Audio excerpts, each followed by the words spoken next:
હું છું તમારી સ્કૂલ બેગ. મારે તમને કંઈક કહેવું છે. નમસ્કાર વાલીઓ, હું છું તમારા સંતાનની સ્કૂલ બેગ. હું દરરોજ તમારા બાળકના ખભા પર બેસીને સ્કૂલે જાઉં છું. તમારા બાળકના સપના, એના પુસ્તકો, એનું ભવિષ્ય, પીવાનું પાણી, નાસ્તો બધું જ મારી અંદર સુરક્ષિત રીતે રાખીને હું શાળાએ પહોંચાડું છું. પણ આજે મારે તમને એક બહુ જ અગત્યની વાત કહેવી છે. મારી વાત ધ્યાનથી સાંભળશો. હું તમારા બાળકને બહુ પ્રેમ કરું છું, પણ જ્યારે તમે મને જરૂર કરતાં વધારે ભારે બનાવો છો ત્યારે દુઃખ મને તો થાય જ છે, પણ મારા કરતાં વધારે તકલીફ તમારા સંતાનને થાય છે.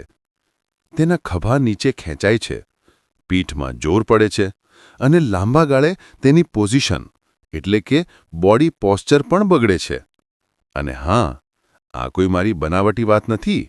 આ બધી જ વાત એનસીઈઆરટીની સ્કૂલ બેગ પોલિસી 2020માં આપેલ છે. ચાલો, એનસીઈઆરટીની સ્કૂલ બેગ પોલિસી 2020 મુજબ મારું વજન કેટલું હોવું જોઈએ તે જણાવું. ધોરણ 1 થી 2 1.6 થી 2.2 કિલો.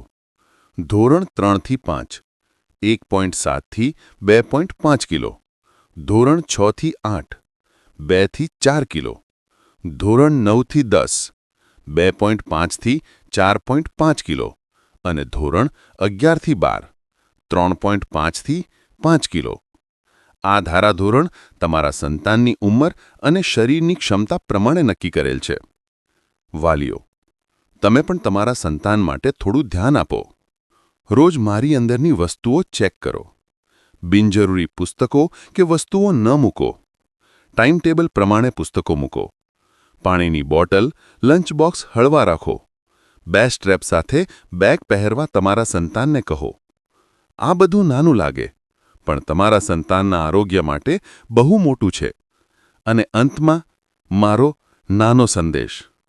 તમારું સંતાન માત્ર તમારું જ નહીં, મારું પણ છે. તેના ખભા પર બેસીને હું તેની સાથે આખો દિવસ ચાલું છું.